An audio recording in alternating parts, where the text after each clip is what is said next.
appreciate those of you who partner with Mandel and help to support our students. We acknowledge that takes time and energy, and we really appreciate the care that you generously provide to those students. So thank you. And we're always looking for ways in which we can also give back to you and show that appreciation. One of the ways that we try to do that is by providing some of these trainings, and the feedback that we got from some of our previous training was specifically in this area of gender diversity. So we are so proud to announce that we have our resident expert here on this topic, Dr. Dana Prince. Before I pass it over, I want to just go over a couple of things.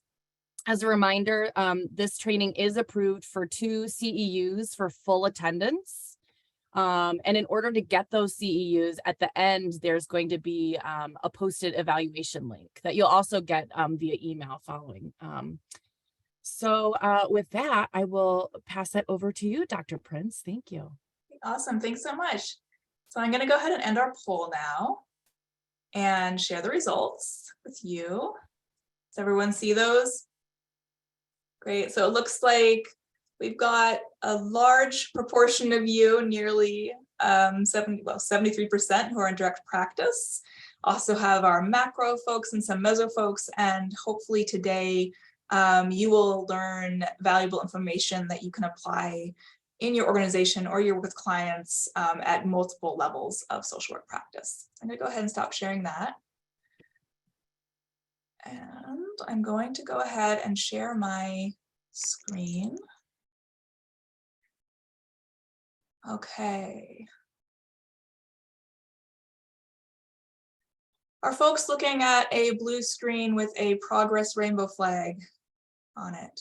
All right, yes. Wonderful. So my name is Dana. I use she, her pronouns, and I am an associate professor here at Case Western in the Mandel School.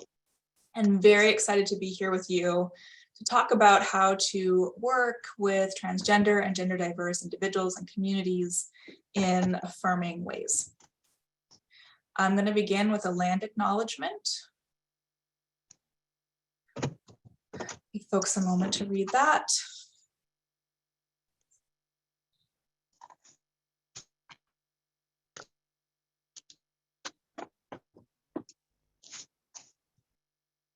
Okay, a little bit about who am I sitting with you today. So I have a professional background and expertise in marginalized youth development, and specifically looking at youth in foster care and transition age youth. Did a lot of work in my postdoctoral fellowship on permanency and an improved connection for youth who are aging out of foster care without permanency in Rhode Island. I am currently an associate professor here at the Mandel School. I have a community engaged program of research with many agencies and organizations in our county, including DCFS and Juvenile Court and the LGBT Center of Greater Cleveland, among others. And we work on multi-level interventions within systems to promote relational and mental health for LGBTQ+ youth who are in systems. I also have decades of work as an educator. I have been a teacher in middle school, high school, and also university classrooms. I've listed for you some of my cultural and social identities. These are all important facets of myself that shape my experience in the world and also have strongly informed the work that I do as a researcher, scholar, activist, and advocate. I consider myself to be a bridge builder, hence doing trainings like this, and also an institutional boundary pusher. Another way of saying I like to hold institutions accountable for our core principles and values of equity, diversity, and inclusion. Most importantly, I am a mama to a very energetic 11-year-old going on 22. I have been with my partner for 20 years, and my partner uses Z here pronouns and identifies as both genderqueer and non-binary. I am a cross-stitcher thanks to COVID. This is an example of my most recent artwork that is almost completed of a peony flower. And I am an avid gardener and animal lover. I have some guidelines for us today. First of all, why are we here? You're choosing to be here for continuing education, which I think is absolutely phenomenal. I was really excited when Angela and folks in the field office reached out to me about doing this training. I am doing this as an act of service because I believe in it and because I really enjoy the opportunity to speak to folks here in Cleveland that are in a variety of organizations about what we can do and how we can support the LGBTQ plus community better. We will assume that everyone here wants the best care for their clients and their communities, and we will assume a best intent. So questions are welcomed and encouraged. The chat box is live and being monitored by several faculty. You can raise your hand. I also will provide my email address if you just want to follow up separately later. I hope that we can have open and honest communication, and it's okay not to know. As I say, I have been out for over 2 decades, but I am learning things all the time about the community that I am a part of, and always learning new things. So there's no expert here. And it's all right if you don't know, and it's a good place to ask these questions. Sorry, Julianne, I feel like your hand is already raised. It is. I just wanted to point out that Christine Robinson, she already had a question about the land acknowledgement. And Wonderful. I'm happy she asked that question because I had the same. Are you able to share that or provide more information on how to get learn more about that topic? Yeah, absolutely. So later, if you will remind me at the end, there is several website resources for how to do land acknowledgements. This is something that folks are doing sort of in solidarity alongside with Indigenous Native communities as an act of a small symbolic act of reparation. It is not nearly enough, but it is something to at least acknowledge ancestral territorial land of Indigenous and First Nations peoples. So there's really great resources on land acknowledgement statements, on how to use them, examples of them. So yeah, thank you. Thank you for that question. That was great. The other thing is we all have different backgrounds, obviously. There's a lot of people, 65 people right now in this room sharing space together.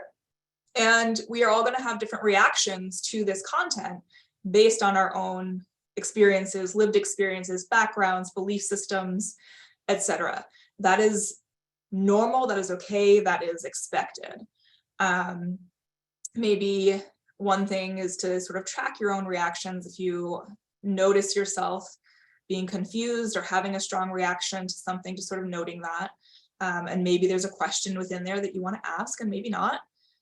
Also, this is very much a self-care and disability welcoming space. So we're going to be sharing space for 2 hours. I'm not going to have a formal break, but I encourage you to do what you need to take care of yourself during this time. If you need to step away for a moment, please do so. I also want to acknowledge that other than myself, there are other LGBTQIA2S people in this room right now. I know that you are here in the space with me. I acknowledge you, I see you.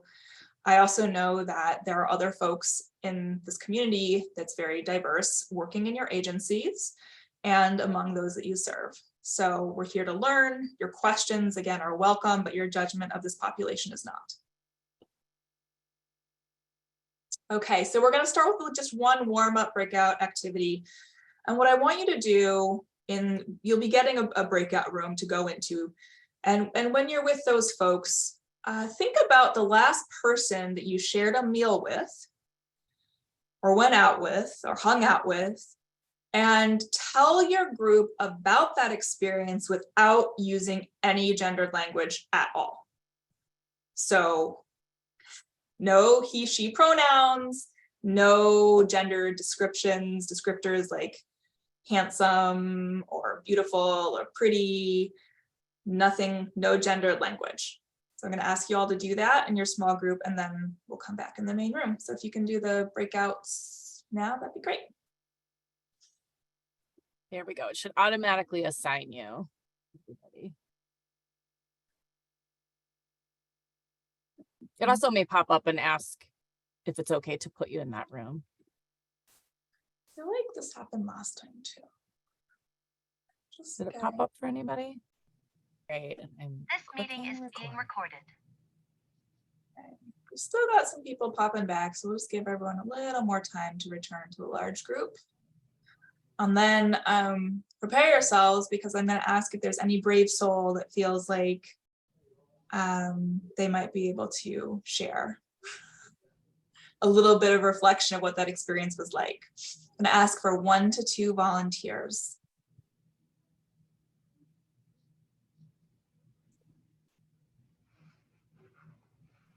I can share if we're ready for that or when we're ready. Oh, wonderful. We do not have everyone back in yet. People are probably just, Close. Yeah. but Kristen, thank you. I will ask you to share. Does anybody else that's already here feel like you would also want to share what that experience was like? I can share. Wonderful. Thank you, Kathy. Okay, perfect.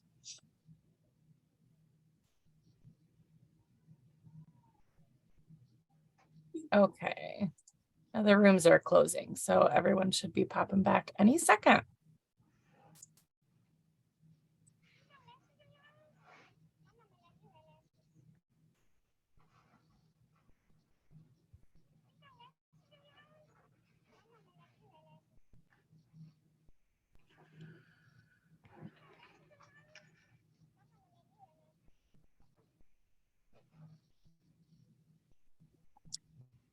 Okay, welcome back. I hope that that was an interesting experiment for you. I am going to just want to draw people's attention. In the chat, I have dropped a link to native.org, which has a whole set of resources for thinking through and developing a land acknowledgement statement. So that's there. I asked for a few volunteers. Kristen is going to share first with their experience of that activity, and then Kathy, and then if there's one other person that feels like sharing out, we will listen to one other person as well. So Kristen, do you want to begin, please? Sure.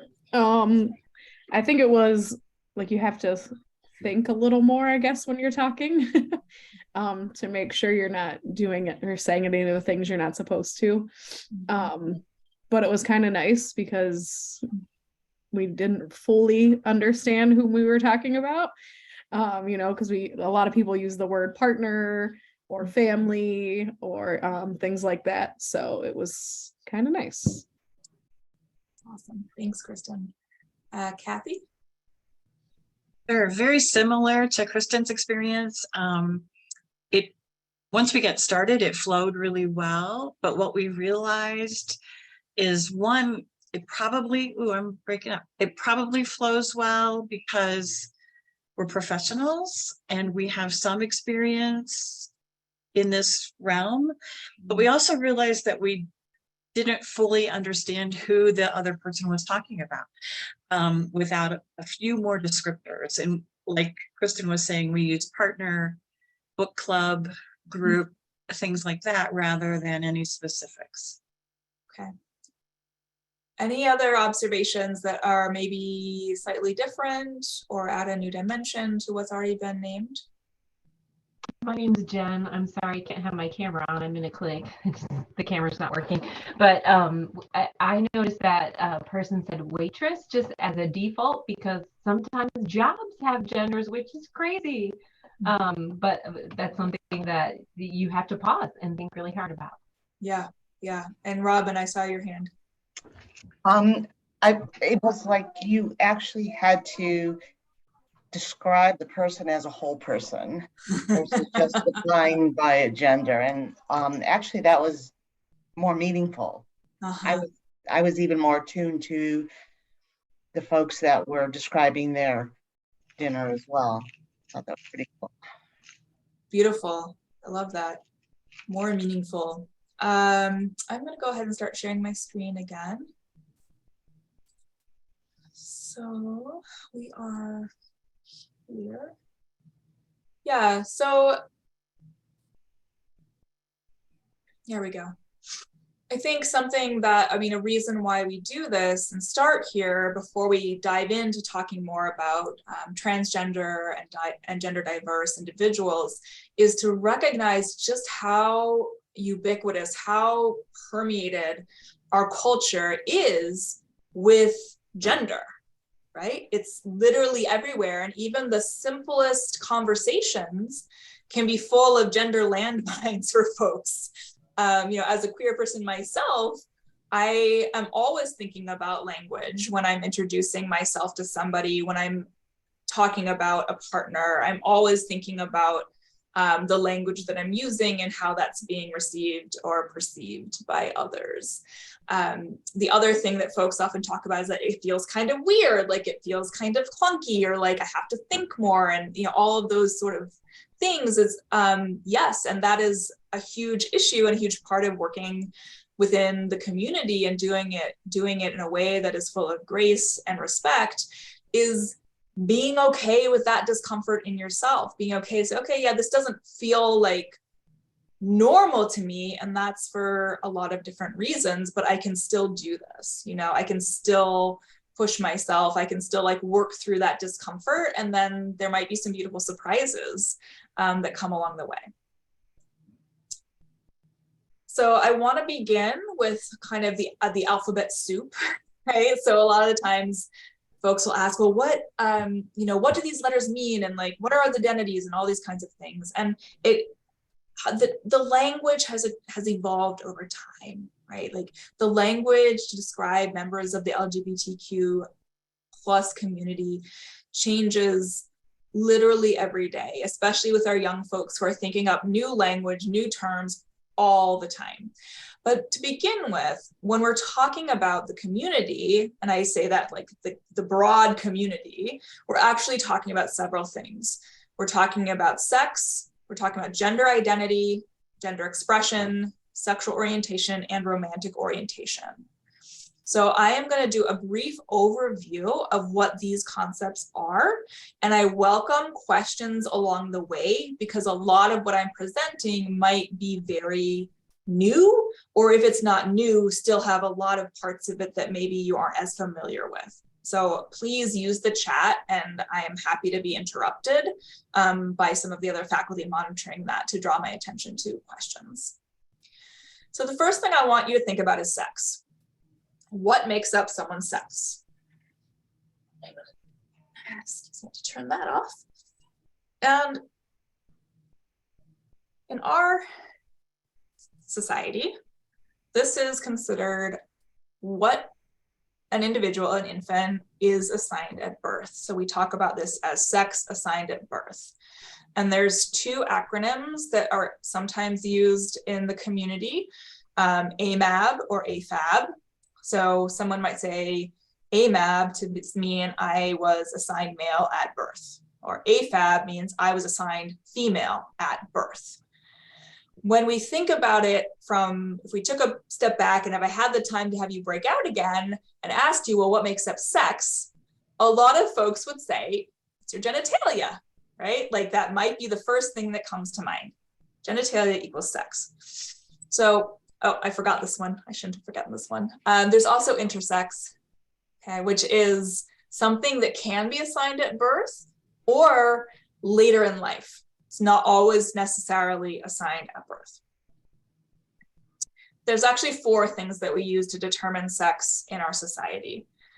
And the last one I'll talk about is genitals. Okay. We use chromosomes. We use secondary sex characteristics extensively, especially it's a way of people looking at someone and making assumptions based on what their physical appearance is.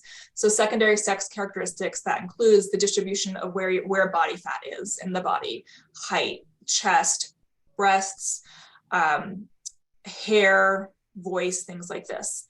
There's also the gonads, which are internal sex organs, right? Those are not external, but that's another thing that's used to determine sex, or biological sex, or sex assigned at birth.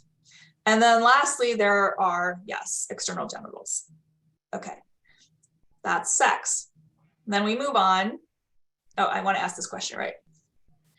You think about this construct, this idea of sex, where are some places in your life that you are required to enter or name your sex? Lots of places. Lots of places, like what? Applications, driver's license, anything of that nature. Medical, anything insurance related, anything travel related, right? Almost any time you put your name down, you add your gender. Right. So yes. I mean, it's prolific. Yes. So at any time that there's many places in life where one has to enter one's sex, what the sex that they were assigned at birth. And when we start now to think about our gender diverse community, imagining all of those times and places are moments that can be fraught with a lot of complicated things that can raise safety concerns. Okay, and we'll talk more about that a little bit later on. So then we have gender. Gender, we know to be a social construct. Okay, what I mean by that is that gender, the idea of gender, the idea of woman, the idea of man, the idea of other kinds of genders, these are based on our socialization, our cultural, familial things that we learn growing up, lessons we learn and see about masculinity and manhood, femininity and womanhood from broader society, including roles, behaviors, interests, and appearances. Does this make sense? Okay. So some of the things about gender that are really important and interesting is that it changes over time. So as a social construct, as things evolve or shift or change within a society, norms of gender also change and shift, right? So we can think for example, about women wearing pants, right? That was a shift within society about appearance and role of women wearing pants.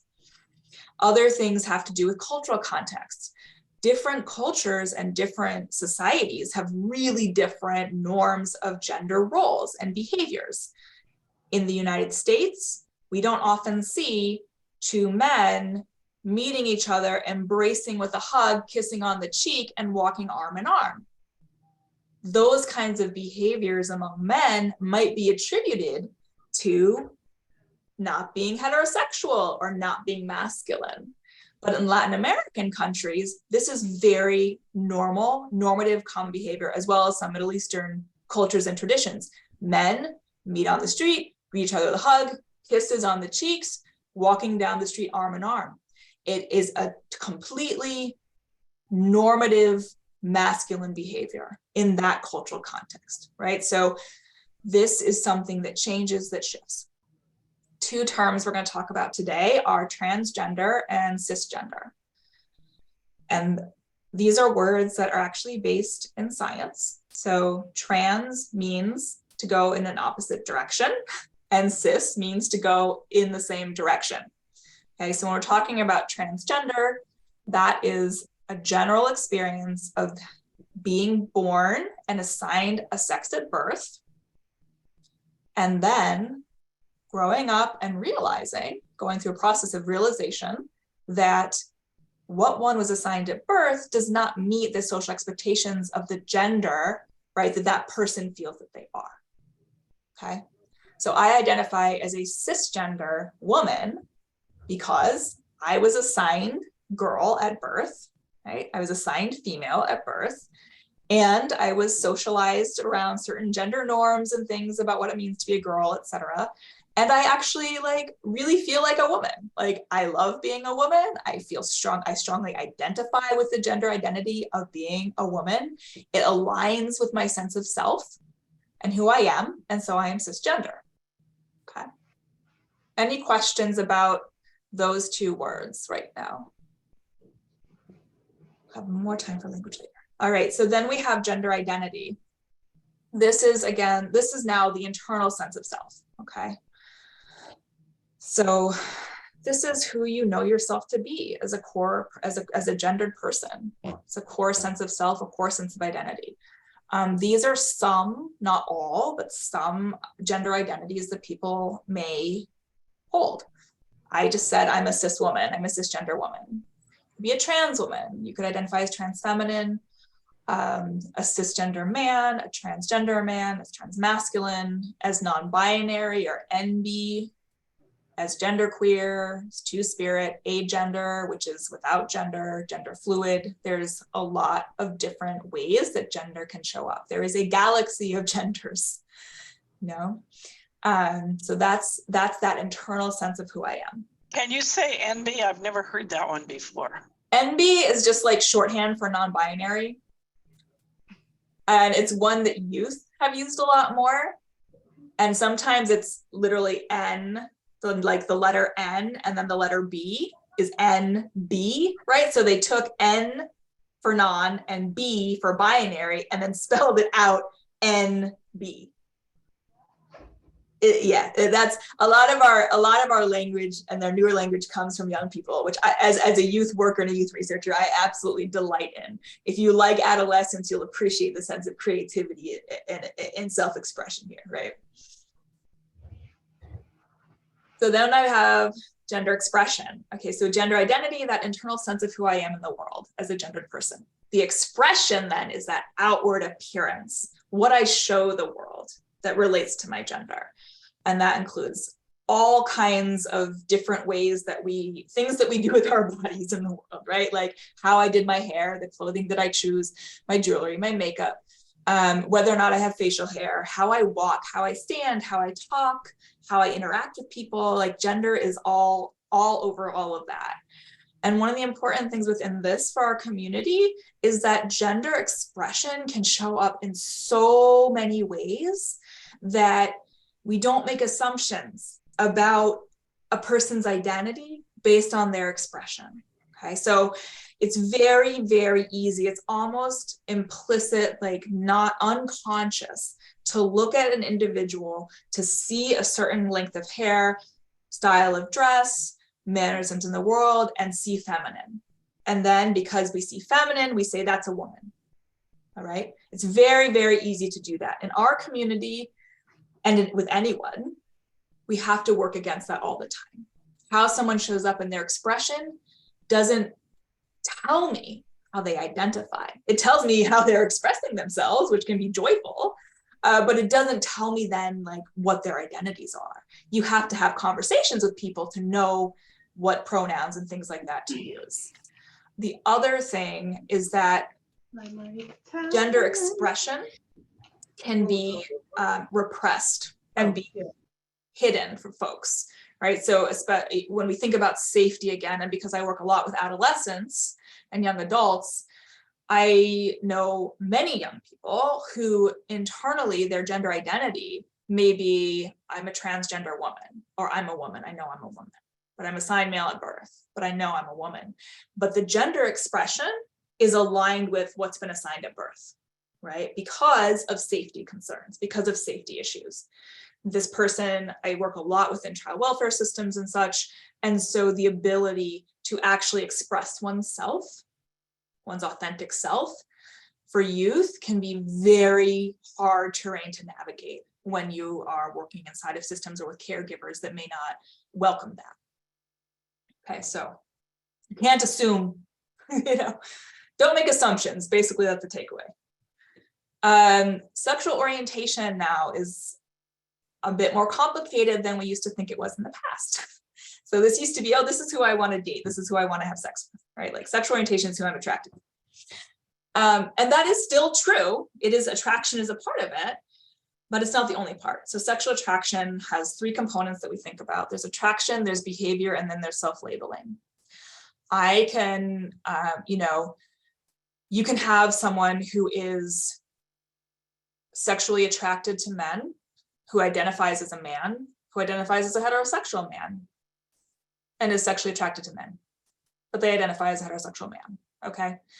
and they label themselves as heterosexual. Now, there's a lot of complexity in that statement. There's a lot of reasons why an individual may have attraction for, somebody outside what they say they are, but are not claiming an identity label around that. And it's not our place to judge or assume why that may be the case, depending on the context you're working with that individual in. If it's appropriate in the context of your relationship, if it's a therapeutic relationship, for example, and that's something that is being worked on, then absolutely that may be part of the conversation. But it's not our place to judge or assume why an individual is doing what they're doing around this. Okay. The other thing is that you can have self-labeling, but then the behavior isn't there. Okay? So you can have someone who identifies as bisexual and is bisexual, and maybe is currently in a relationship married to a man. And so they're not actively currently having behavior like having sex with a woman, but that doesn't mean that they're not bisexual. They're still bisexual, right? So that's another example. And then the romantic orientation is different from the sexual orientation. Romantic orientation has to do with our emotional, intimate connections and desires. Who are we emotionally attracted to? And a lot of youth, a lot of younger folks are really differentiating between these two. And it's, if you're working with young people, anyone, but especially if you're working with younger folks, they have way more kind of savvy knowledge of things and may say, oh, I'm pansexual, but I'm, I don't know, homoromantic. Okay. Like it's a distinction that's often lost. Yeah, I see. Is there a hand raised, Christine? Did I see? Yeah, just quickly, Dana, thank you. Two of the phrases I'm not familiar with, omnisexual and two-spirit. Could you define or explain a little bit? Thank you. Perfect, right. So omnisexual is also a newer term that young folks are using. So I'll talk a little about the evolution of terms. Okay, so we had like lesbian, gay, and straight, right? For a long time, like that was kind of it, what was seen as legitimate. Bisexuals have always been there and always been like, I'm bisexual, I'm here, it's a real thing, like I'm still here. It's not a phase, it's really not a phase, folks. Pansexual then came a little bit later. So pansexual is someone who is sexually attracted to all types of genders, right? Whereas bisexual folks typically still means I'm attracted to men and I'm attracted to women. Pansexual can mean I'm attracted to women, I'm attracted to transgender women, I'm attracted to genderqueer people, I'm attracted, right? It's this whole like broader thing. And then omni is the next one, which is, I get confused about these two because to me, omni is the same thing as pansexual, but young people will tell me it's not. It's that idea of like all again, but I don't know why. I mean, I'll be honest here. I don't know why pan and omni, to me, they're very similar. But if someone says they're omnisexual, I'm going to say great. And I'm going to go with it. But that's essentially what it is. Omni is all again. Does that help with that one? Okay. And then two-spirit is specific to Native Indigenous communities. So you cannot be two-spirit if you are not Indigenous. It is not possible. Two-spirit is specifically culturally and ancestrally linked to Indigenous belief systems, Indigenous cosmology, Indigenous understandings of gender. And specifically, so we think transgender and two-spirits are the same. They're not the same, but we often conflate those. Oh, if someone says they're two-spirit, it means kind of like they're trans, but they're also, Indian. It's its own universe thing. So that's what that is. Any other questions here? Yes, we have a question from Rachel Humphrey. Yes. I just going back to the sexual attraction versus romantic attraction. If I'm conceptualizing this right, like you can be sexually attracted to people that you wouldn't be in a relationship with, but the romantic attraction would probably be the people you develop those like more intense relationships with. Is that what I'm hearing, or am I trying to put it in a box? But potentially, I think of it more as like being more expansive in the ways that we think about these kind of intimate relationships, and recognition that, and really the asexual community is a major player in this, Rachel. So asexual people have always existed. There have always, it's a normal, healthy sexual orientation. These are individuals that don't feel a strong desire to have sex. That's not a part of their constellation of self. And so, however, a lot of asexual folks do have really deep romantic connections, emotional romantic types of relationships and connections. And so this whole idea of like the romantic attraction piece, like that, I think came a lot out of the recognition of the complexities of relationships and sexual orientations. Hopefully that's helpful. People can also be aromantic, right? So they can be asexual and aromantic. You know, that's also a reality for folks. Okay. So the basic language note here is to mirror what your clients use. I'm going to skip to this one actually and talk about this. So in terms of pronouns, it's in believing what the individual says, right? And how they choose to refer to themselves. And it's mirroring that language. It's respecting someone's self-identity and acknowledging them as a human in the world. I think that a lot of times folks can be uncertain or hesitant about asking pronouns, about the best way to do that, or what if I mess up, you know, those kinds of things. There's a lot of ways to do the pronoun thing. A lot of it is just simply modeling, as I did at the beginning of my lecture or training with you this morning. I said, my name is Dana, I use she, her pronouns. If I was having a conversation with someone, say, my name is Dana, I use she, her pronouns, what would you like me to refer to you as? How would you like me to call you? Right? So it's having those kind of one-on-one conversations. There's things you can do at organizational and institutional levels as well. We'll talk more about intake forms later. But this is a very basic thing. So you can, here's another way, offer your name and pronouns. And you can also explain why you're asking. You can say, if you're working with somebody new, you know, I want to make sure that I'm, I want to make sure that I'm referring to you in the way that you want to be referred to. Right? Like that basic. And the other part is that if you mess up, which likely will happen because you're human, that in that moment, it can feel very awkward and very like, oh my God, I just said the wrong thing. What am I, like that kind of feeling can arise for you. The biggest thing to do in that moment is to correct yourself and move on, okay? So if you misgender someone by using the incorrect pronoun and you catch yourself doing it, say, oh, I meant restate it the correct way and then move on. Do not apologize profusely. Do not start to unload your discomfort of the interaction on the individual. That is yours to manage, not theirs. Correct yourself, move on, and then later debrief with yourself, and say, okay, wow, I caught myself. That was great. Yay for me for catching myself.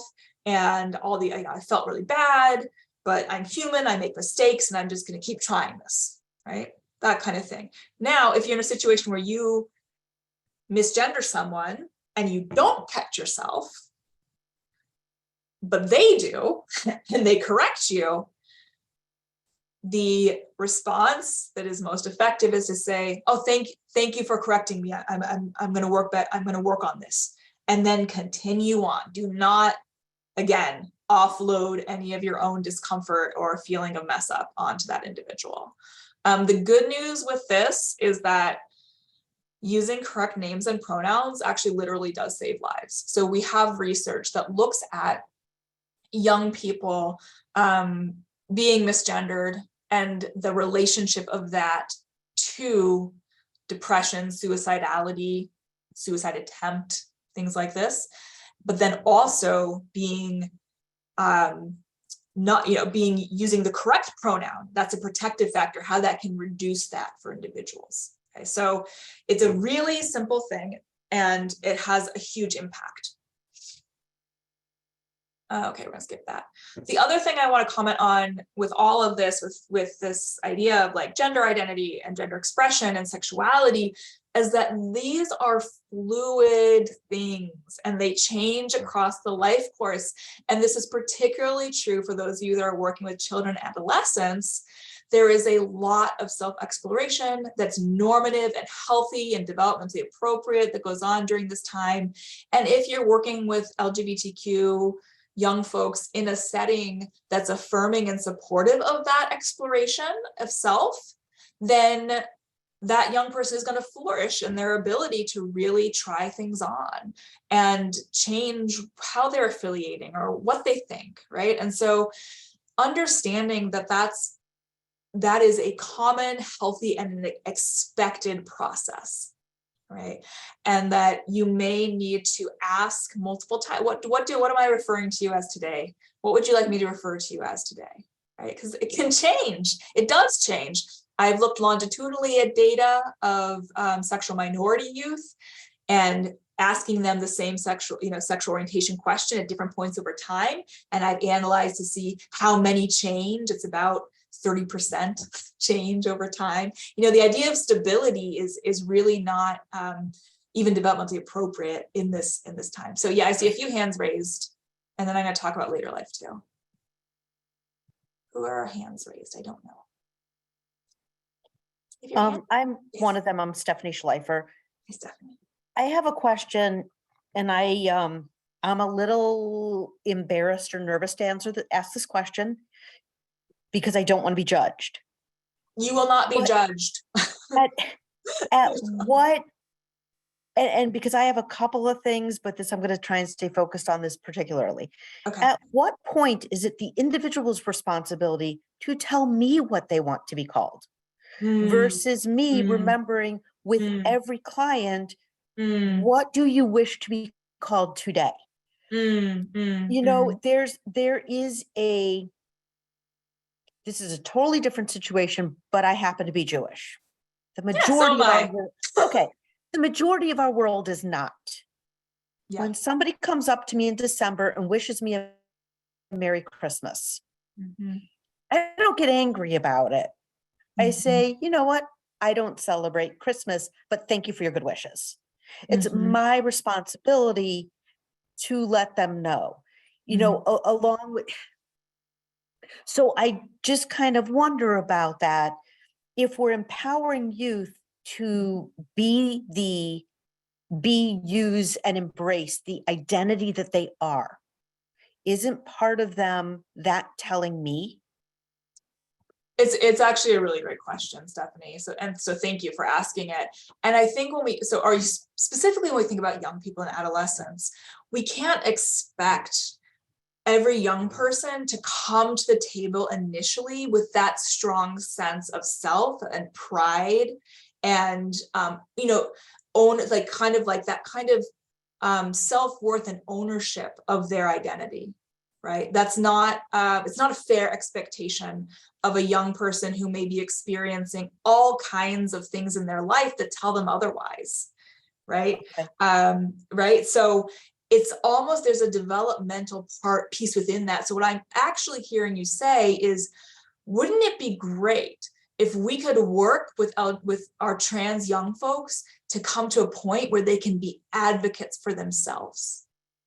Where they have the confidence and the sort of ability to feel like they can tell anyone who they are.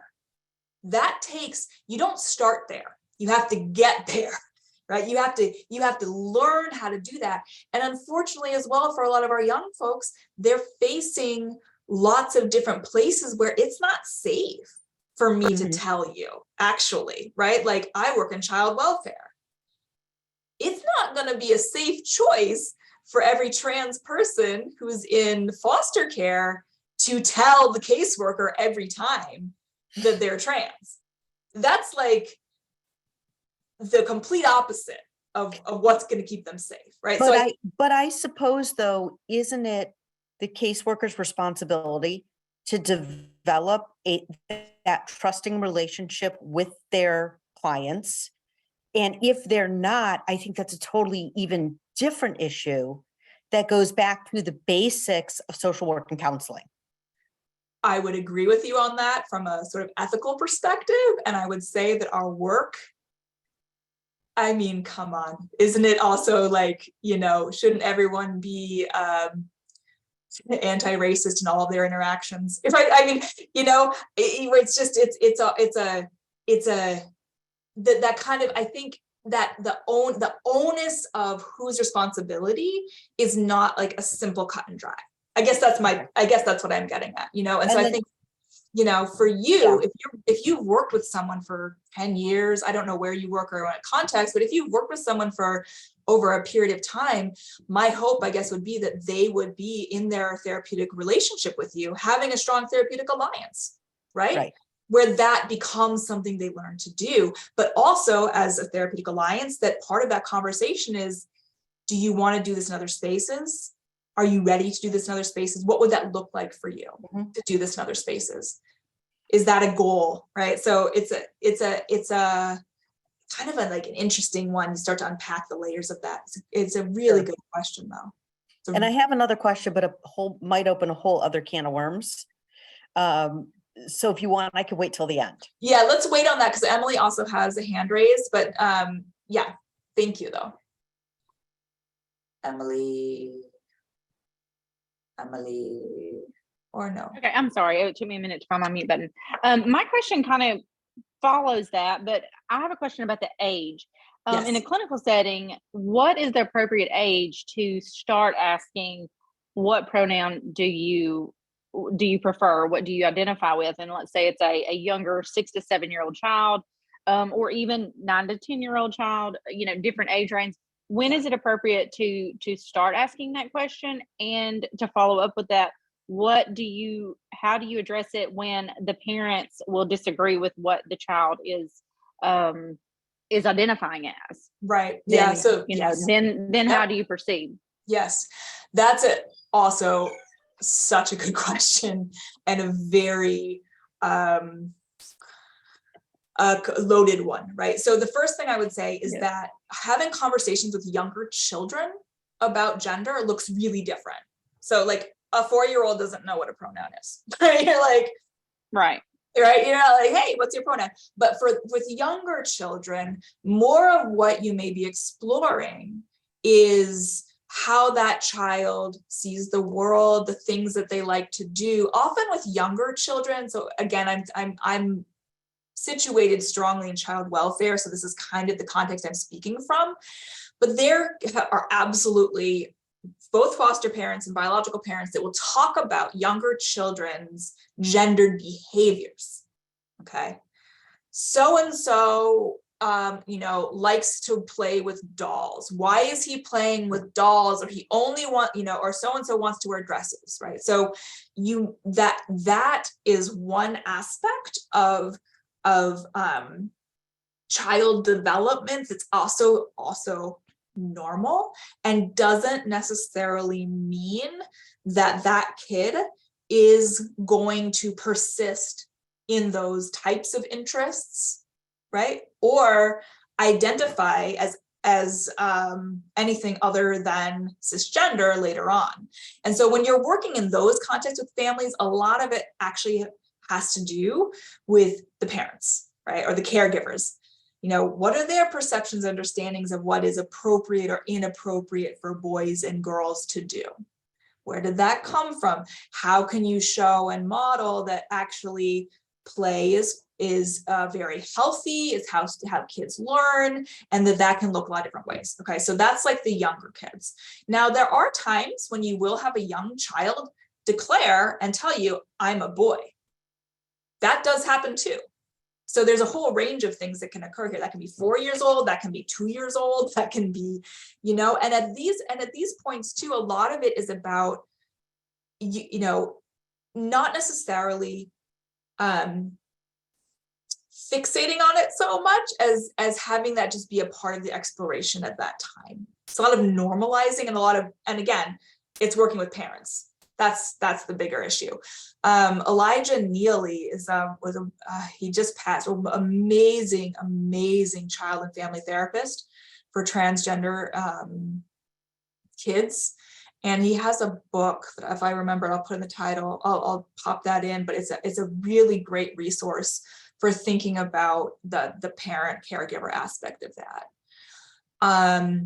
In DCFS, age 12 is when we are allowed to start asking gender identity. And some of that just maps on to thinking about, like, you know, youth development, kind of adolescent development perspectives. And some of it is just what DCFS is comfortable with. But you can ask, sometimes the younger child will tell you. Okay. And then at 12, what are you doing if they, like I said, they identify differently than what their parent identifies them as? Okay, so then you come to so now you're in a situation where you have to do the work separately but together. Okay, so if you are working with, and I wish I had more time, because so there's a couple new innovative building evidence-based approaches to working with caregivers specifically on moving from sort of rejecting behaviors to acceptance. And the focus here is if the caregiver thinks about that kid differently, the psychoeducational work is with the caregiver. And there are different approaches within that to build that relationship and to start to try and move and shift the caregiver from, again, rejection towards acceptance.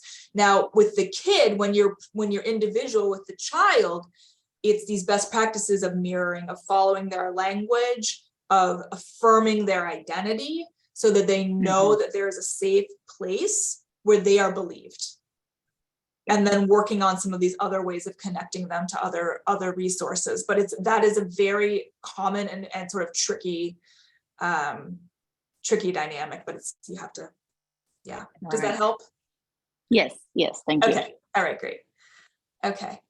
I'll take one more question on this and then I'm going to move on. So Christine, I think. Yes, can you hear me? Yes. Okay, awesome.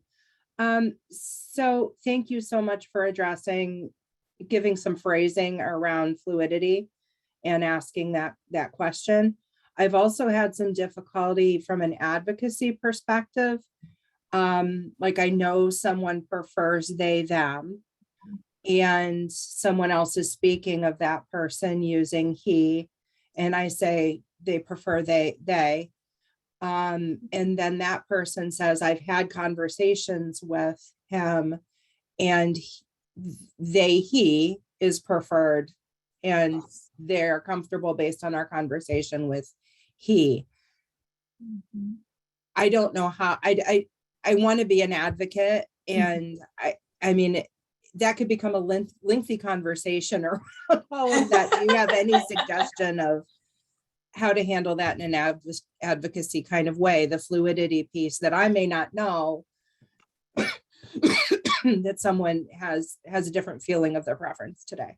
So first, I want to thank you for interrupting misgendering and correcting it. And I start there. That is, and I don't want to stop doing that, but no, I feel like I have to. Okay. So no, you should not stop doing that. So here's some interesting nuances to this. If there is a client who you're referring to, I don't know if it's a client or a coworker, whoever this individual is, it is also common for folks who are non-binary or more in a fluid space to it's about safety again. It's about safety and trust. So there's two possibilities here. One possibility is that this individual prefers they, them. And they tell you this because they know that you are an advocate and an ally. And they know that you are affirming and accepting of their non-binary fluid identity. And so with you, they say, I'm they, them, because they know you.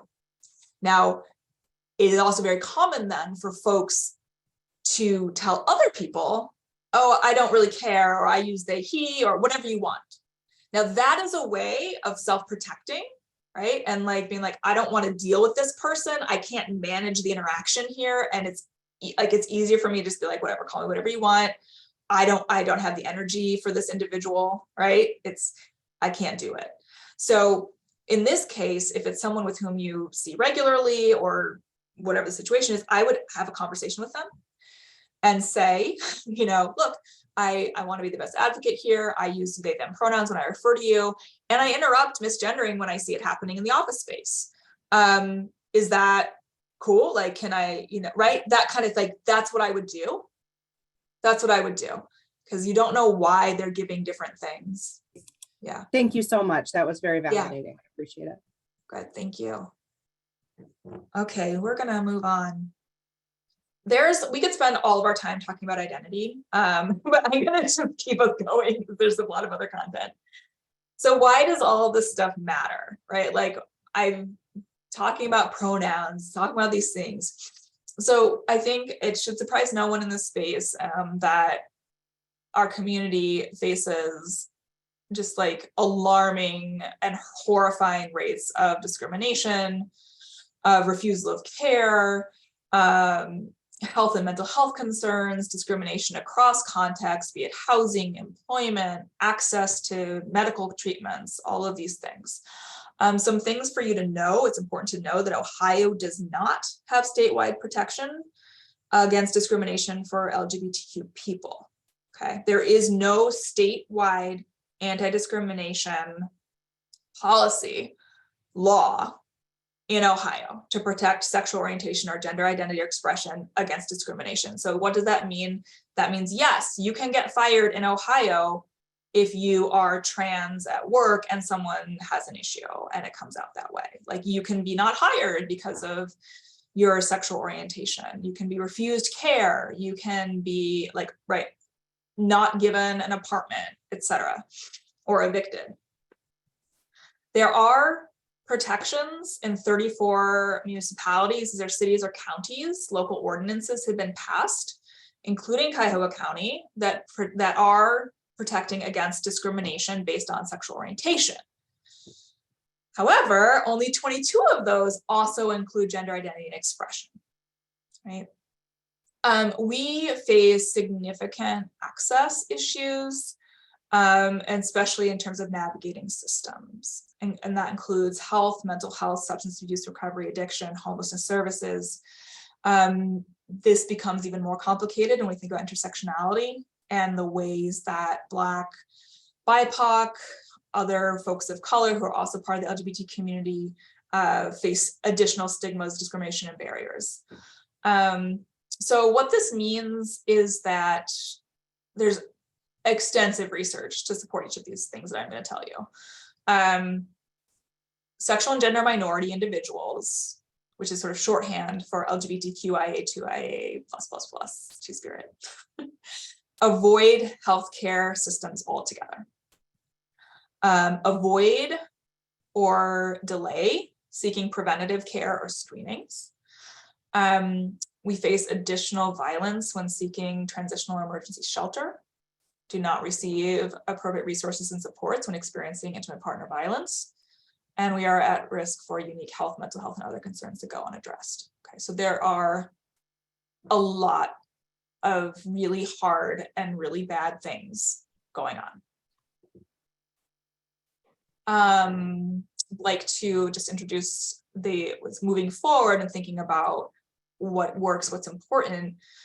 Being trauma informed is something that I think everyone in our organizations and working with clients, trauma informed is kind of a buzzword now, but it's a really important framework when we work with populations that experience violence and victimization. And I assume folks in this room are familiar with the 6 core tenets, starting with safety. So this is things that we can do to signal safety. There's a lot of things around visual things, our intake forms, language, policies, sort of inclusivity at that level. Trustworthiness and transparency, so listening openly and making mistakes. A lot of the work around pronoun stuff can fall into that. The peer support, having opportunities where members of the community are working together to establish mutual aid. That's actually an area that I'm currently interested in and developing research around, is peer support specialist interventions for LGBTQ plus youth involved in systems who are at risk of suicide. Collaboration and mutuality, right? So involvement of clients in goal planning, empowerment, voice, and choice. Where are your leaders? Where's your representation? Where are there possibilities for clients to be involved in sharing stories, feedback, you know, all of those types of ways within the organization. And then paying attention to cultural, historical, and gender issues. So just broad reminder that we can apply trauma-informed care to our work with everyone, and here are some specific things within the LGBTQ community. So here's an example, here's a quote from a person in a research study that I conducted.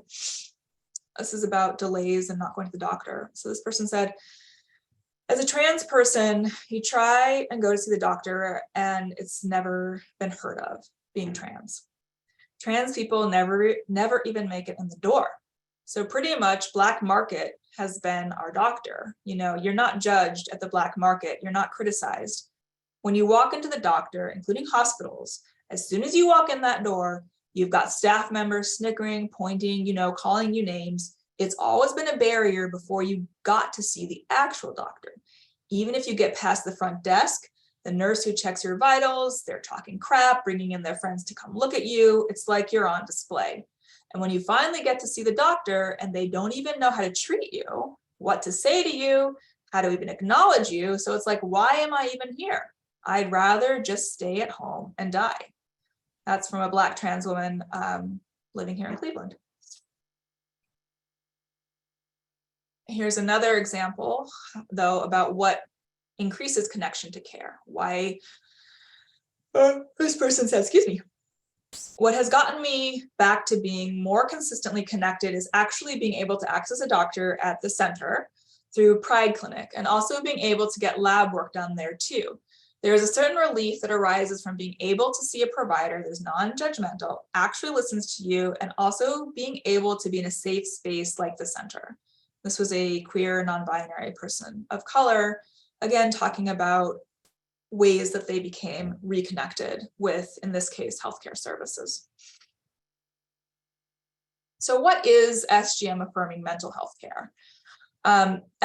Affirming care, when we're talking about our community, is a broad framework that validates a wide range of identities as normal and as healthy, that identifies and addresses the impact of societal discrimination, stigma, violence on the lives of sexual and gender minorities, and improves outcomes. And so essentially what this means is that it shifts the focus from internal pathologizing, that is the historical way in psychiatry and medicine of viewing folks with different diverse sexual orientations or gender identities as something pathologically wrong, as just really horrible, awful things. It's completely against that lens, and it recognizes the ways in which there are specific stressors that LGBTQ plus individuals experience in different levels of society. From a policy level, as a queer Ohioan, a stressor that I experience at a state level is that we do not have discrimination legislation in place that would protect me, or also really important to me, my genderqueer non-binary partner, from discrimination in the workplace, right? So that is a stressor. That's just one example of a stressor at a societal level for Ohioans. It also then looks at the interpersonal levels, your school environments, all these different places, and then also the internalized. So when we're doing affirming care, then we're helping clients to understand how these stigmas and this stress burden, because of society, impacts our mental health, how that can then be internalized as queer and transphobia. So looking at guilt, shame, and disgust. The other parts of an affirmative approach is building pride and connection to the LGBTQ community. So there's a sense of belonging and pride in self.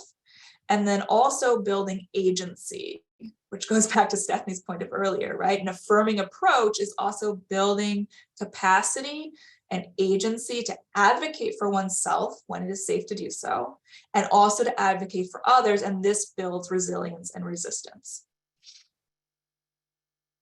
A brief note as well about gender affirming care in particular. This is something that's in the news like every day now and under attack constantly, and it is very stressful, I will tell you, for our families here. Our parents that have trans kids who are receiving gender affirming care and are scared that they will not be able to continue their treatments, trans youth who are constantly seeing themselves lobbied around in the news as, you know, a political game chip, but it's dehumanizing and devaluing to them. So this is a big issue. It's a very big issue, and it's a big issue right here in Ohio. And I want to talk about two concepts that maybe are less well known or understood. So we hear a lot about gender dysphoria. Is that term familiar to folks?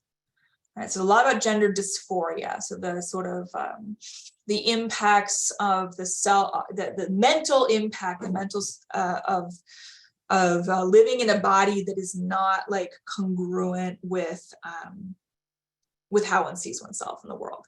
So there's two really vital things to think about in terms of affirming care. The first is gender congruence. And so this is that alignment when my internal sense of myself and my external experience in my physical body are aligning. And there are a couple different ways that can, there are actually many ways that can occur. When we're thinking about early medical intervention for adolescents, there's a variety of things that are possible. One is puberty blockers. So that is basically a pill. It's reversible. It stops the onset of puberty in such a way that those secondary sex characteristics that we talked about before don't start happening, right? So it's a wonderful tool for a younger transgender individual to have gender congruence if they don't start that puberty and start, say, getting breasts as a trans masculine identified young person. It can really help with that gender congruence and relieve the gender dysphoria, and then reduce all of these other mental health issues. All right, so it literally saves lives. It can reduce suicides, basically what I'm telling you. Puberty blockers plus gender affirming hormones is another option. So that is taking the blockers and then taking affirming hormones, so hormones that will give the young person the kinds of secondary sex characteristics that they want, that are aligned with themselves.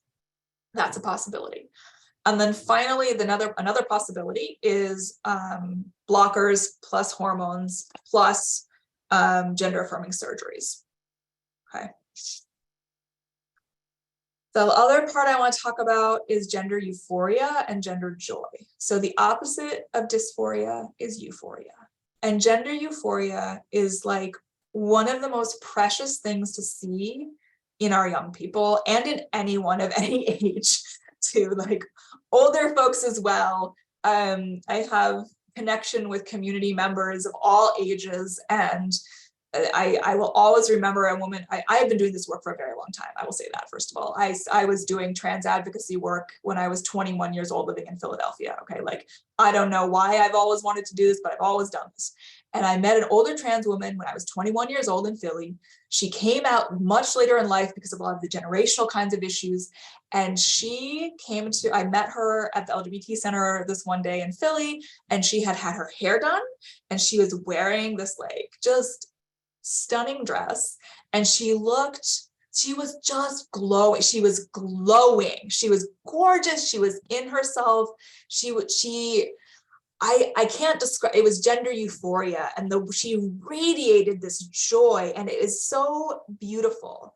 It's a gorgeous, gorgeous thing. And it is something that trans folks talk about, is the euphoria of expressing their gender as they know themselves to be, and celebrating that. And it's a source of resilience and joy and pride and all of these gorgeous things, you know, despite everyone's whatever's happening in like mainstream society. We've always been here. Trans folks have always been here, and it's beautiful. Gender euphoria is also something that is available to all of us, right? You don't have to be trans to experience gender transphoria.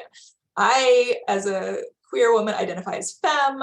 I love like makeup. I have certain outfits that when I put them on, I'm like, yes, like this is me. Like I feel great. I feel hot. I feel all the things. That's gender euphoria for me. Right? Okay. And here's an example from a wonderful research article. So Ava, a 30-year-old Black trans woman, delighted in how she appreciated her appearance. Being pretty, I know, it's bad, but when I look at my picture, I get happy. I remember being that little boy who always wanted to look like this. Sometimes I look at my pictures and I'm like, oh my God, you look so pretty. And that makes me happy. It just makes me feel really proud. I became that girl that I always thought of in my head. So that's an example of gender joy. Any questions? How are we doing on time? That's one thing. Okay, so the next thing I want to raise up, because I've talked about this idea of like minority stress and specific kinds of stressors that LGBTQ people face, but it's also really important to put this in the context of intersectionality, because transphobia, homophobia, queerphobia, discrimination based on these things is not it's not a single source of oppression impacting many, many sexual and gender minority people, right? So we have to think about intersectionality of race, gender, sexual orientation, class, all of these other parts, and how the compounded stressors of racial discrimination, race-based violence, compound with transphobia, compound with all these other things. And as people working in the field of social work that recognize, yes, there are multiple forms of domination and oppression, how do we attend to that in our micro and macro levels, right? In our micro interactions and in our macro interactions. What ways are we thinking about policies from an intersectional perspective? In what ways are we recognizing micro interactions that account for how multiple forms of marginalization show up for our clients and our communities? All right, so here's a moment of breakout. My phone died and I can't see the time. Can someone tell me how much time we have? Yes, it's 1:22, so we have about 40 minutes. Oh, 35. Perfect. This is exactly where I want to be. This is great. I just done a ton of talking, so now it's your turn. So we're going to take a moment to think about your organization, and these are the questions to consider. What are some things that you think that your organization is doing well? What are some things that are being done well to support clients, to support coworkers? And then what are some areas of growth? Okay, so I'm going to put you back in breakout rooms, and you're going to have a little bit of time to sort of reflect and think through together and learn from one another. Certain organizations might be doing something like, oh, wow, I would really love to bring that over here, that kind of thing. So once again, I'm going to stop sharing. Let's see if we can do the breakout room. We're going to stop recording. Okay. Stop recording. Let's see. Okay, welcome back. Welcome back. So any brave souls want to tell us something that was generated in your small group? Anything organizations are doing really well that you thought would be great to highlight for the rest of us to know? Start with that. What are we doing really great? It's got to be something. Please let there be something. Thank you. I had something. I don't know. I didn't know how to raise my hand, but I mean, I do know how to do it. I just don't know where right now. Yeah, that's all right. I guess I'm not going to speak to what I'm doing great, but I will say we had a question that came up. And so it's kind of a simple question, wanting to know your take on whether or not we are pronouns in our email signature or on a Zoom call, because there have been times where it's been asked of me in a large training, and I originally was like, no, I don't want to. I don't feel the need to do it for myself. And I totally understand why it's an act of affinity and support. And it also came up in our discussion that it could also potentially alienate or be too much self-disclosure in terms of our own ethics. So that's sort of the question that was generated in our topic or in our breakout. Yeah, it's a great question, and it's definitely one that comes up among our faculty as well. So as a professional person in the world, I use my pronouns always on Zoom calls, and I use them in my email, and I use them on all my presentations. And I do that to sometimes start a conversation, because people might ask, why are your pronouns there? It's a great way for me to then educate around why I use pronouns. NIH has a really lovely and succinct handout about why pronouns, or link. So I also have that as a hyperlink in my email signature. So I have my pronouns, then I have a why pronouns ? Right? Hyperlinked to a one-page thing from NIH. And I do that because also I'm a researcher, and the NIH is the big, oh, well, if NIH is doing it, it has this legitimacy kind of thing behind it. So I feel that that's very useful in my context to have that. But there are other hyperlinks that I've seen other people do to things from SAMHSA, right? Or things from, depending on your space. I mean, child welfare has some really excellent types of things now about why we ask pronouns, right? So if you're working in that field, if you're in that professional context, you could do a link to a DCFS page, right? So there's ways to use it as allyship, as advocacy, and as education.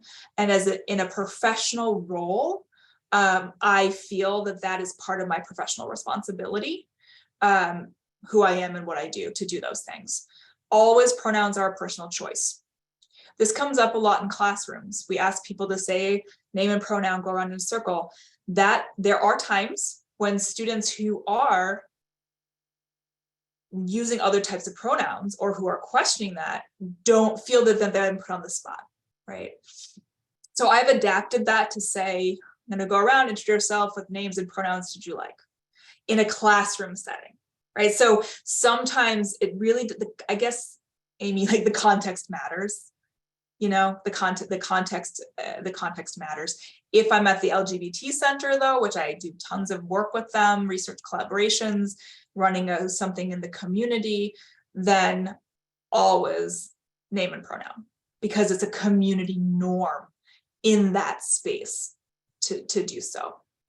Yeah, so maybe that's helpful. Robin, I thought I saw your hand, maybe? It was up. I just wanted to comment that there just can't be enough of these trainings. And, things are changing, and they, I don't know, maybe day by day sometimes.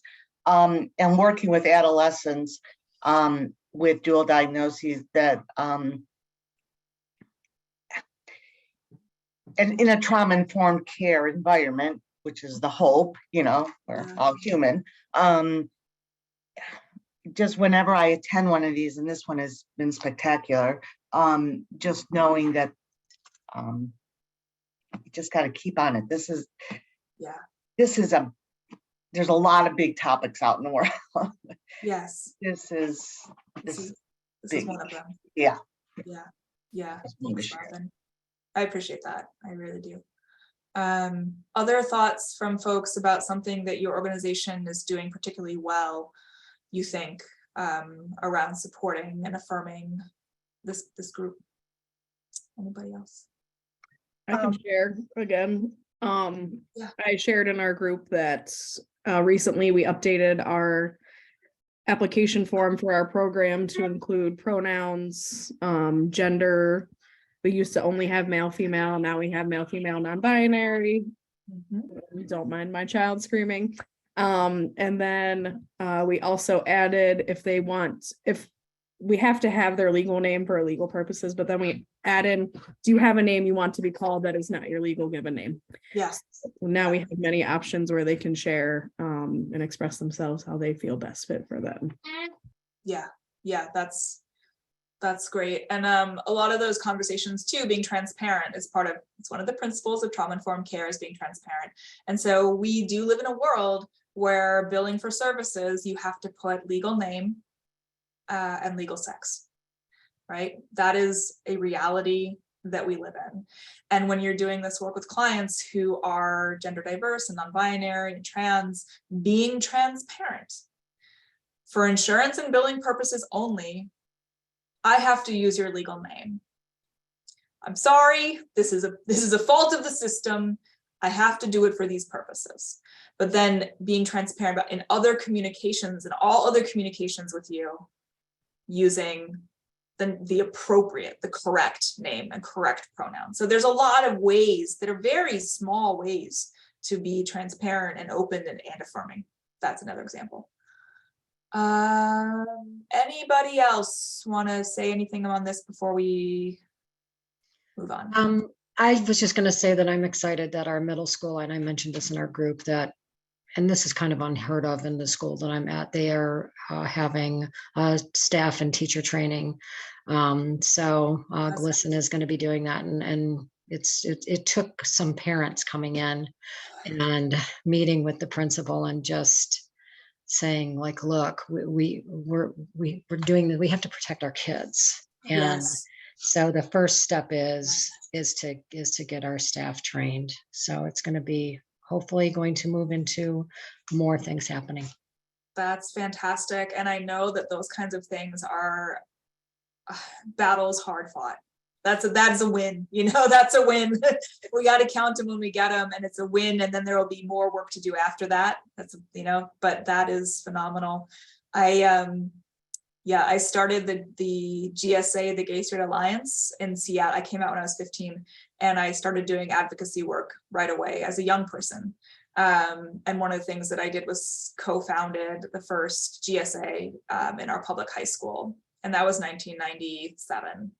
And so it's fascinating to me to see how that kind of activism too, like youth-led kinds of activism as well, like parent advocates. Parents are very, very strong advocates when it comes to school systems, and students are as well. And so seeing like the organizing work the young people do is always something that, like, moving that into middle schools, like knowing that there's GSAs now in many middle schools, I think it's just phenomenal. But so we need more of those things. Okay, I'm gonna pop back over to my slides. Alrighty, here we go. I'm sure there are also a lot of areas of growth, and you can hold on to those. Hopefully I'll be leaving with you with some things. I do want to really talk about COVID-19, because this has been obviously hugely impactful on everyone in society, but it has had disproportionate and uneven impacts on different groups.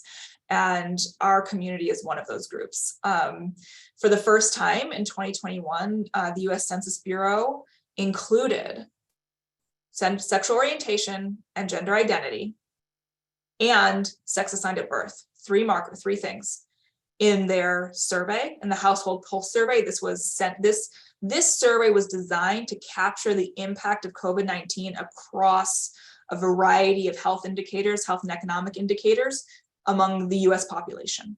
And they included sexual orientation and gender identity. And that was a big win. That was a big win. And what it gave us is this representative data of the impacts specifically on LGBTQ respondents. And what we saw and still continue to see across the board are differential impacts, statistically significant differential impacts of COVID on LGBT respondents compared to non. So nearly twice as many LGBT respondents experience food insecurity. That's not having enough food to eat in a day during COVID. Twice as many. Nearly a quarter reported loss of employment income, compared to 16% of cisgender and heterosexual folks. Nearly half reported experiencing anxiety for more than half of the days in the last week. All right, that's clinical. That's a clinical level there, folks, as I'm sure you know, compared to half for heterosexual and cisgender individuals, and also similarly more with depression. So that is just something to think about from like the broad snapshot level. Also something to know about as a resource is the Household Pulse survey. You can find it at the US Census Bureau online. You can look at the reports, and if you are a grant writer, right, if part of what you do in your world is to write grants to justify why you need certain kinds of services for certain folks, this is a very valuable resource to use as a citation in that. So I want to highlight that because not everyone knows about it. There are a lot of other pandemic impacts. I think folks may be familiar with the adolescent mental health crisis that we are currently in across the board. And that is especially sobering for transgender and gender diverse young people in terms of suicide ideation, suicide planning, suicide attempts, and also suicide completions. A lot of things happened during the pandemic that are, some of which are also ongoing, that really impact the queer community in ways that are different, unique, and really hard compared to others. So one is having to go back in the closet, especially for young folks who, actually a big thing, college campuses, a lot of young folks talking about they had to go back home and they had to go back in the closet to go back home. The lockdown was especially hard on our young folks, and being literally closed in with the people that you lived with, and that was increase in various kinds of abuse based on sexual orientation and gender identity, along with other kinds of abuse writ large. So we also know that, for example, we know that IPV rates really escalated during the lockdown as well. Okay, so it's not just this group, but some unique things. A lot of misgendering happening in virtual spaces, the loneliness and social isolation, which impacts all of us, but that compounds with these other kinds of isolations, disconnections, and concealment for LGBTQ people, and then the lack of access then to supportive spaces in the shared community are all things that have occurred, that are still occurring, and that really impacted youth mental health. All right, here we go. Here's what you can do. Here are hopefully some takeaways. And yes, I've seen some people say, yes, the slides will be available to you. I will email them out to Angela, who can email them to folks. They are not copyrighted. I never thought about that. I don't know. Yeah. If you feel like putting a citation on it, but I think that these are things that folks should be sharing. If you have places to share this, I would encourage you to do so. So number one is establishing non-discrimination policy in your workplace, explicitly including gender identity expression and sexual orientation. This, I would encourage all of you in whatever organization you currently work in to check and see, do we have a non-discrimination policy that includes this? Just because Cuyahoga County does, or some of the municipalities do, you may be working in a city that has one at that level, still having one at the organizational level really does matter. So that's one thing. And then developing strategies to maintain diverse and culturally responsive staff and providers is another important thing. The idea of offering treatment based on actual needs and behavior, not on labels and assumptions. Okay, so there are many times actually when an individual's sexual orientation or gender identity may not be part of why they need to interact with you, right? And is not something that needs to be discussed or gone into. So, just kind of keeping that in mind, avoiding your assumptions. I think the faith-based space can be a very challenging space. For some folks, there are affirming religious communities and faith-based communities of various types available to folks. And I think, you know, a whole other training actually could be just around dealing with that, the issue of faith and gender identity and expression and sexual orientation. But don't assume that it's a safe space to send someone to a faith-based place. Okay, kind of next level stuff too is being the kind of advocate that actually reports things that happen. So if you are made aware or become aware of just unfriendly, meanness, ignorant kinds of comments, or more serious kinds of like the microaggressions, also discriminatory practices, then report that. There's different folks you can report that to depending on your position in an organization. And then the flip side of that is resource sharing with one another and seeking out knowledge from providers who are affirming, right? So sometimes you may be in a context where you don't do like direct practice, right? You're doing maybe a lot more kind of resource mapping and resource sharing, or part of what you do is referral to others. The LGBT Center has some knowledge of specific providers that are affirming. Other folks do. I think that's another thing that a lot of queer people actually know too. We tell each other, oh, go here, don't go there. That kind of informal knowledge can be really, really useful in making provider recommendations and referrals. This continuing education, you're doing it right now. I'm really happy that you showed up. It's phenomenal that you're all here and like engaging with this material and thinking about this again, because, you know, a 2-hour training isn't going to do. This is not the end, right? Like everything, we as engaged practitioners, as humans that want to be doing equitable, justice-oriented work in the world, like we continue to do that in ourselves, we continue to educate ourselves. It's part of what we need to do. And then you can take this and train others, right? So hopefully you will take things from this training, slides and otherwise, and use it as conversation starters or do your own little training, you know? I mean, some of this stuff, like what's the difference between sex, gender, sexuality, that first interest stuff, like you could probably replicate that within your office space and have an interesting conversation about that, right? So that's another thing. And yeah, this checking of referrals is really, that's really a big deal. Okay. Then we have some of the overall environment things. So these are like signs and signals and symbols that actually do matter. And so I think sometimes we laugh and we're like, oh, like a rainbow flag sticker isn't going to fix anything. You're like, right, yes, that is true. Like a rainbow flag does not equal, you know, like eradicating systemic historical homophobia. That is correct.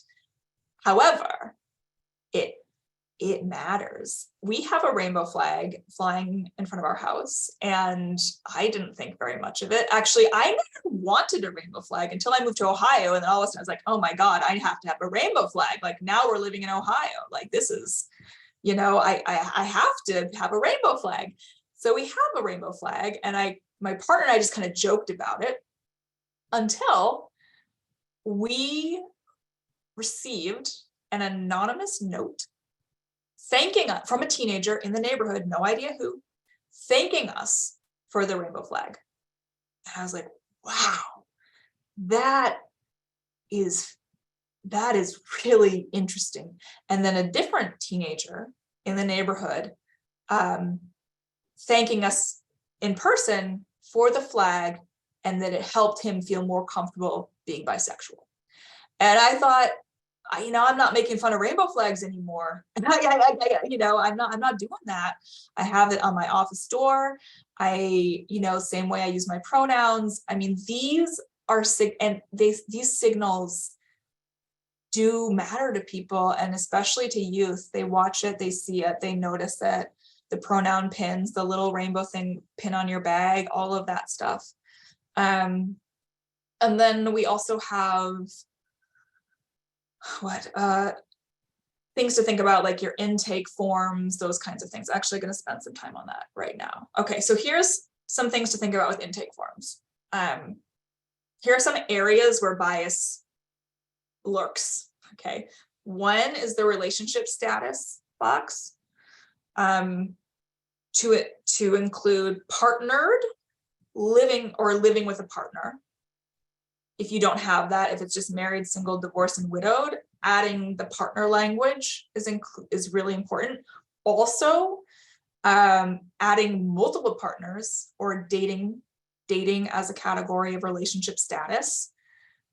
Those are things that signal to the community that they're included, that they're seen. Gender does not equal sex. All right, so this is probably like the biggest thing.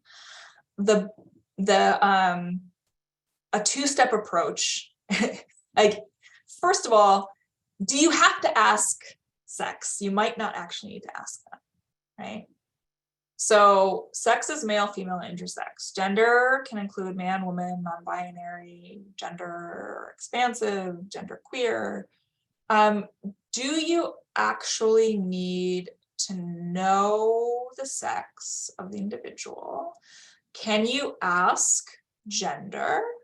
Can you ask it in an open-ended way as opposed to having to have things that you check? Like, there's a lot of things to think through this as an organization. And also sex and gender don't equal orientation then, right? So if you have orientation boxes like lesbian, gay, bisexual, queer, etc., do not put transgender there. Transgender is a gender. It is not a sexual orientation. So that will signal some ignorance to the community. They're like, why is trans under orientation, right? Using blank boxes whenever possible. So here's an example. Right? I want you to know that my name is this and my pronouns are this, and I'm most comfortable using this language or languages, and I believe in this. I identify as a person who is this, this, and this, right? Okay. These are people that I want involved in my care. I want them to be able to do this. Okay, so here's just one example. There are more. There are others. And I know, because I work inside of larger systems, that changing forms is not like low-hanging fruit for everyone. So depending on your organization, the size of your organization, all of those considerations, this can become trickier and trickier and trickier. And so there's different things that people might do. You might have to do a certain intake form that is the standard administrative intake form. Everyone has to do that. But then if you are someone who's going to be working with a client one-on-one, you might have a different set of questions that you ask, right? So there's that kind of way, that sort of that workaround. There's also the advocacy role of saying, hey, you know what, we really need to update our forms to be more in line with people today, right? And identities today, and to be inclusive and affirming. Part of our DEI, everyone has a DEI thing now, right? As part of our DEI initiative, let's review policies and see what sorts of changes we can make. So those are some other examples. We're almost done with my slides. Then we'll have some open questions. Avoid assumptions. Just like avoid assumptions. Avoid assumptions, use correct pronouns if you do nothing else. And ask these of all of your patients. I think that's the other thing. Sometimes people only ask like pronoun questions of someone that they perceive to be someone that maybe they should ask this of, which means that it's a question that's being asked based on assumption, not a question that's being asked just based on like, this is my practice that I do with everyone. And you may be quite surprised someday by how people identify and the assumptions that you had about how that person was going to identify and then how they actually do. And then there's also like, just again, with assumptions and perceptions and bias, remembering that like your idea of what you think a transgender person is probably also shaped by biases and assumptions, right? So just being aware of that, like the idea that yes, there are trans Muslim women, right? Like there's, there's a lot of like assumptions made just based on ignorance. Just be mindful of that. Okay. What else? I think that's it. No. Yes, pronouns again. Okay. Okay, let's do questions. Let's stop this. Let me stop this. Oh, it's 2 o'clock. We're done. Right on the dot. Yeah, oh gosh, right on the dot. I was hoping to have a little more space for questions. Well, anyone that needs to leave right away, Yes. I included the evaluation link, but those of you that can stay and have questions. Yep. I can stay on for like another 15 minutes ish. Thank you everyone. First of all, thank you. Thank you. And if you want to stay on for another 15-ish minutes, you have other questions, but maybe we can stop recording for that. Thank you very much. Thank you. I'm delighted that everyone